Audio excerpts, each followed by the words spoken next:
ಮಂಡ್ಯ ಜೆಡಿಎಸ್ನಲ್ಲಿ ಗಂಡಸರೇ ಇಲ್ವಾ? ಎಚ್ಡಿಕೆ ಪುತ್ರ ವ್ಯಾಮೋಹಕ್ಕೆ big shock. BJP ಟಿಕೆಟ್ಗಾಗಿ Suma ಹರಸಾಹಸ. ಮಂಡ್ಯ ಜೆಡಿಎಸ್ನಲ್ಲಿ ಯಾರು ಗಂಡಸರೇ ಇಲ್ವಾ? ಇಂಥದ್ದೊಂದು ಕೂಗು, ಇಂಥದ್ದೊಂದು ಧ್ವನಿ ಇದೀಗ ದುತ್ತಂತ ಎದ್ದು ಕೂದಿದೆ. ಇದು ನಾವು ಮಣ್ಣಿನ ಮಕ್ಕಳು ಅಂತ ತಿಳ್ಕೊಳ್ಳೋ ಎಚ್.ಡಿ. ದೇವೇಗೌಡ ಮತ್ತು ಎಚ್.ಡಿ. ಕುಮಾರಸ್ವಾಮಿ ಅವರ ಫ್ಯಾಮಿಲಿ ಪಾಲಿಟಿಕ್ಸ್ಗೆ ಕೊಡಲಿ ಪೆಟ್ಟನ್ನ ಕೊಡ್ತಿದೆ. ಹಾಗಾದ್ರೆ ಮಂಡ್ಯ ಜೆಡಿಎಸ್ನಲ್ಲಿ ಯಾರು ಗಂಡಸರೇ ಇಲ್ವಾ ಅಂತ ಕೇಳಿರೋದು ಯಾರು ಗೊತ್ತಾ? ಅದನ್ನ ಡೀಟೇಲ್ ಆಗಿ ತೋರಿಸ್ತೀವಿ. ಆದ್ರೆ ಅದಕ್ಕಿಂತ ಮೊದಲು ನಮ್ಮ ಚಾನಲ್ ಅನ್ನು ಸಬ್ಸ್ಕ್ರೈಬ್ ಮಾಡ್ಕೊಳ್ಳಿ. ಹಾಗೇನೆ ಪಕ್ಕದಲ್ಲಿರೋ ಬೆಲ್ ಬಟನ್ ಅನ್ನು ಪ್ರೆಸ್ ಮಾಡಿ. ಲೋಕಸಭಾ ಚುನಾವಣೆಗೆ ಇನ್ನು ಕೇವಲ 2 ತಿಂಗಳು ಬಾಕಿ ಇದ್ದು ಕಾಂಗ್ರೆಸ್, ಬಿಜೆಪಿ ಮತ್ತು ಜೆಡಿಎಸ್ ಪಕ್ಷಗಳು ತಮ್ಮ ಅಭ್ಯರ್ಥಿಗಳನ್ನು ಅಕ್ಕಳಕ್ಕಿಳಿಸೋಕೆ ಭರ್ಜರಿ ಸಿದ್ಧತೆ ಮಾಡ್ಕೊಂತಿದ್ದಾರೆ. ಈ ನಡುವೆ ಮಂಡ್ಯ ಕ್ಷೇತ್ರದ ಬಿಜೆಪಿ ಜೆಡಿಎಸ್ ದೋಸ್ತಿ ಅಭ್ಯರ್ಥಿ ಯಾರು ಅನ್ನೋ ಪ್ರಶ್ನೆ $1 ಮಿಲಿಯನ್ ಪ್ರಶ್ನೆಯಾಗಿ ಮಾರ್ಪಟ್ಟಿದೆ. ಜೆಡಿಎಸ್ ಪಕ್ಷ ಈ ಕ್ಷೇತ್ರ ತಮಗೆ ಬೇಕು ಅಂತಿದ್ರೆ ಅತ್ತ ಬಿಜೆಪಿಯಿಂದ ಸುಮಲತಾ ಅಂಬರೀಶ್ ಅವರು ಈ ಕ್ಷೇತ್ರವನ್ನ ಜೆಡಿಎಸ್ಗೆ ಬಿಟ್ಟುಕೊಡೋ ಮಾತೇ ಇಲ್ಲ ಅಂತಿದ್ದಾರೆ. ಅಷ್ಟೇ ಅಲ್ಲ, ಒಂದೊಮ್ಮೆ ಮಂಡ್ಯ ಕ್ಷೇತ್ರ ಜೆಡಿಎಸ್ ಪಾಲಾದ್ರೆ ಈ ಕ್ಷೇತ್ರದಿಂದ ಕಣಕ್ಕಿಳಿಯೋದು ಯಾರು ಅನ್ನೋ ಪ್ರಶ್ನೆ ಬಂದ್ರೆ ಅಲ್ಲಿ ಮೊದಲ ಸಲ ಕೇಳಿ ಬಂದ ಹೆಸರು ನಿಖಿಲ್ ಕುಮಾರಸ್ವಾಮಿ ಅವರದ್ದು. ಆದ್ರೆ ಆನಂತರ ನಿಖಿಲ್ ಅಲ್ಲ, ಎಚ್.ಡಿ. ಕುಮಾರಸ್ವಾಮಿ ಅವರೇ ಆ ಕಡೆ ಕಿಳಿಯುತ್ತಾರೆ ಅನ್ನೋ ಸುದ್ದಿ ಹರಿದಾಡಿತ್ತು. ಆದ್ರೀಗ ಕೆಲ ದಿನಗಳಿಂದ ನಿಖಿಲ್ ಕುಮಾರಸ್ವಾಮಿ ಪದೇ ಮಂಡ್ಯ ಅಖಾಡದಲ್ಲಿ ಕಾಣಿಸಿಕೊಳ್ಳುತ್ತಿದ್ದು ಅಂತಿಮವಾಗಿ ಜನ ಬಯಸಿದ್ರು. ಹೀಗಾಗಿ ನಿಖಿಲ್ ಸ್ಪರ್ಧೆಗೆ ಅಸ್ತು ಅಂದಿವೆ ಅಂತ ಹೇಳೋಕೆ ಎಚ್.ಡಿ. ಕುಮಾರಸ್ವಾಮಿ ಮತ್ತು ಎಚ್.ಡಿ. ದೇವೇಗೌಡರು ತುದಿಗಾಲ ಮೇಲೆ ನಿಂತಿದ್ದಾರೆ.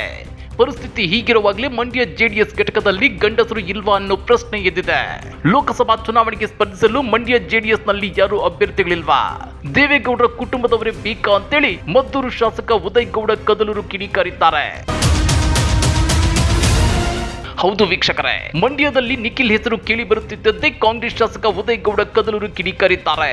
ಜೆಡಿಎಸ್ ಪಕ್ಷದ ಮಂಡ್ಯ ಘಟಕದಲ್ಲಿ ಯಾರು ಗಂಡಸರೇ ಇಲ್ವೇ? ನಿಖಿಲ್ಗೆ ಯಾಕೆ ಟಿಕೆಟ್ ಕೊಡಬೇಕು? ಅವರು ಮಂಡ್ಯ ಜಿಲ್ಲೆಯವರ, ಬೇರೆ ಜಿಲ್ಲೆಯವರು ಯಾಕೆ ಬರಬೇಕು? ಸ್ಥಳೀಯ ಕಾರ್ಯಕರ್ತನಿಗೆ ಟಿಕೆಟ್ ನೀಡಲಿ ಅಂತೇಳಿ ಉದಯ್ ಗೌಡ ತಮ್ಮ ಆಕ್ರೋಶವನ್ನು ಹೊರಹಾಕಿದ್ದಾರೆ. ಅಷ್ಟೇ ಅಲ್ಲ, 5 ವರ್ಷದಿಂದ ನಿಖಿಲ್ ಎಲ್ಲಿ ಹೋಗಿದ್ರು?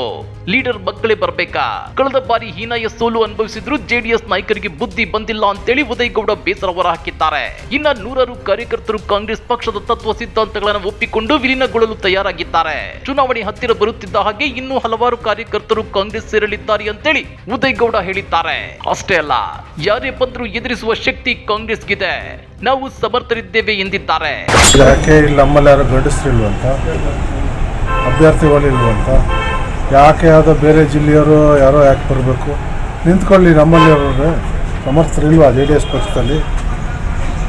ಕಾರ್ಯಕರ್ತರು ಇಲ್ವಾ ಜೆ ಡಿ ಎಸ್ ಪಕ್ಷದಲ್ಲಿ? ಆಗಿದ್ರೆ ಲೀಡ್ರ್ ಮಕ್ಕಳೇ ಬರಬೇಕಾ? ಎಲ್ಲ ಲೀಡ್ರ್ ಕುಟುಂಬಸ್ಥರೇ ಬರಬೇಕಾ?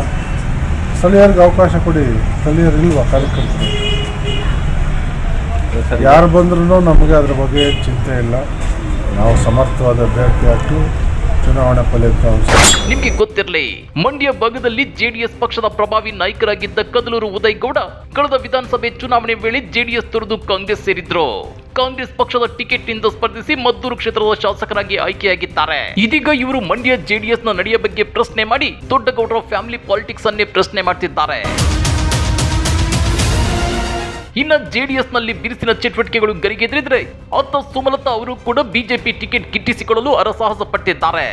ಗುರುವಾರ ಬಿಜೆಪಿ ರಾಷ್ಟ್ರೀಯ ಅಧ್ಯಕ್ಷ ಜೆಪಿ ನಡ್ಡಾ ಮತ್ತು ಪಕ್ಷದ ಪ್ರಧಾನ ಕಾರ್ಯದರ್ಶಿ ಬಿಎಲ್ ಸಂತೋಷ್ ಅವರನ್ನ ಭೇಟಿಯಾಗಿದ್ದಾರೆ. ಆ ಮೂಲಕ ಮುಂಬರುವ ಲೋಕಸಭಾ ಚುನಾವಣೆಯಲ್ಲಿ ಬಿಜೆಪಿ ಟಿಕೆಟ್ ಬಗ್ಗೆ ಒತ್ತಡ ಹಾಕಿರುವ ಊಹಾಪೋಹಗಳು ಹರಿದಾಡ್ತಿವೆ. ಅದೇನೇ ಇದ್ರೂ ಮಂಡ್ಯ ಲೋಕಸಭಾ ಕ್ಷೇತ್ರ ಒಂದೊಮ್ಮೆ ಜೆಡಿಎಸ್ಗೆ ಸಿಕ್ಕರೆ ಈ ಕ್ಷೇತ್ರದಿಂದ ಯಾರು ಸ್ಪರ್ಧಿಸಬೇಕು? ಜೆಡಿಎಸ್ ಪಕ್ಷ ಅಂದ್ರೆ ಅದು ಬರೀ ದೇವೇಗೌಡರ ಕುಟುಂಬದ ಪಾರ್ಟಿನ? ಕಾಂಗ್ರೆಸ್ ಶಾಸಕ ಉದಯ್ ಗೌಡ ಕದಲೂರು ಅವರು ಹೇಳಿದಂತೆ ಮಂಡ್ಯ ಜೆಡಿಎಸ್ ನಲ್ಲಿ ಯಾರು ಗಂಡಸರೇ ಇಲ್ವಾ? ಕಮೆಂಟ್ ಮಾಡಿ, ವಿಡಿಯೋ ಲೈಕ್ ಮಾಡಿ, ಶೇರ್ ಮಾಡಿ. ಇಂಥ ಮತ್ತಷ್ಟು ರೋಚಕ ರಾಜಕೀಯ ಸುದ್ದಿಗಳನ್ನ ಮಿಸ್ ಮಾಡದೆ ನೋಡಬೇಕು ಅಂದ್ರೆ ನಮ್ಮ ಯೂಟ್ಯೂಬ್ ಚಾನಲ್ ಅನ್ನ ಸಬ್ಸ್ಕ್ರೈಬ್ ಮಾಡ್ಕೊಳ್ಳಿ.